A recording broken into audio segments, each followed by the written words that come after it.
Oh yeah! Hey, what is up guys? So sorry I haven't seen you all for a couple weeks, but amazingly enough, it is my 20th birthday today. And so if you want to see the really quite pointless video which I made about that, it is on my main channel and the link will be down below. But apart from that, let's get on with the main point of this video, which is talking about how much the Big Bang Theory sucks. And I'm not talking about the scientific theory, the Big Bang Theory. I'm really not smart enough to debunk that completely by myself, and I agree with it, so won't make any sense. I'm talking about the sitcom, the TV show, The Big Bang Theory. Let me just start this by saying I watch The Big Bang Theory. I watch it actually fairly regularly because it's really easy viewing that you can just throw on in the background or for 5 minutes when you're kind of bored. And with that being said, despite enjoying watching the show, I can also see the major drawbacks and pitfalls of it. So here are my top 5. Number 1, they rely on constantly repeated jokes and catchphrases. If any of you out there have ever watched The Big Bang Theory, if I say the words bazinga or that's my spot, you'll probably be having Vietnam-like flashbacks of the horror of how many times you've heard that joke repeated on the show right now. Like, I get the idea of having internal consistency in a show and having things and bits which you refer back to, but oh my god, we get it. Sheldon is quite pernickety about where he sits. We understand that. You can stop saying it now. Number 2, it is a show about nerd culture, clearly written by people who are not nerds and are not friends with nerds. Because most of the jokes which they make about them are completely outdated and about comic books and N64. And then when they do actually make some relevant jokes about modern nerd culture, they just say the words. They don't actually make a joke about it. There was a part on the show where Sheldon is sitting on the steps of the hallway and he was playing on Mario on his laptop, and Penny comes downstairs and asks him what he's doing, and he says, "Oh, I'm just playing a Mario emulator on my laptop." Sheldon? What are you doing? Playing Super Mario on a poorly coded Nintendo 64 emulator?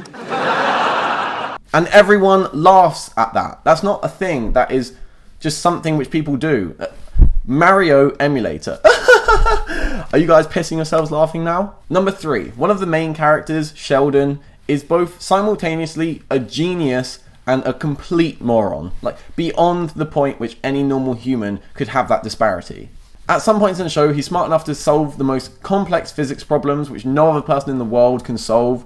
And then he doesn't understand literally the first thing about sex and other cool things which only cool people and non-scientists do. And the only reason why I think a lot of people don't realise how stupid Sheldon is at some points is because all of the characters in the show who are non-scientists are just genuinely must be on some level mentally retarded. And I don't mean that to be mean about mentally retarded people. I'm not making a joke here. That is how stupid they are.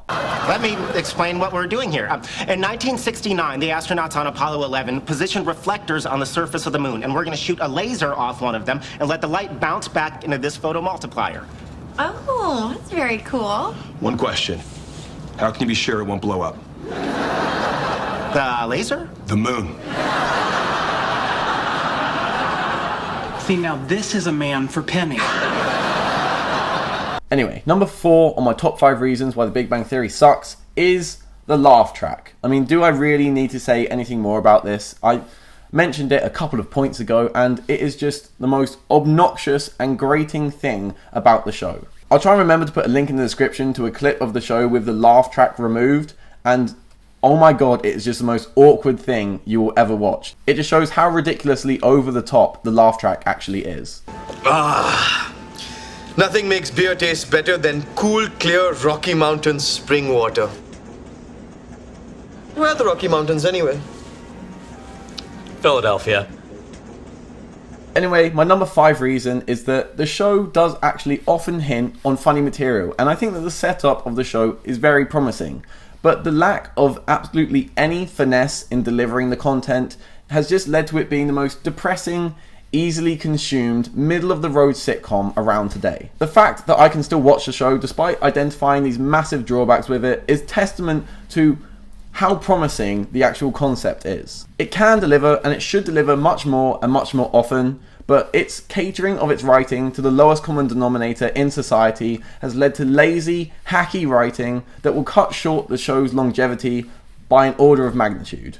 Anyway guys, I hope you enjoyed that video and agree with me on it. If you did or did not, tell me why in the comment section below. And if you, for some reason, want to give me a very small birthday present, then all you have to do is go and check out my videos on my channel, and if you like them, then perhaps share them with someone who you know, or just on your Facebook or Twitter or something, because that would be great and it would be much appreciated. But if not, don't worry about it, and I will see you all again next week.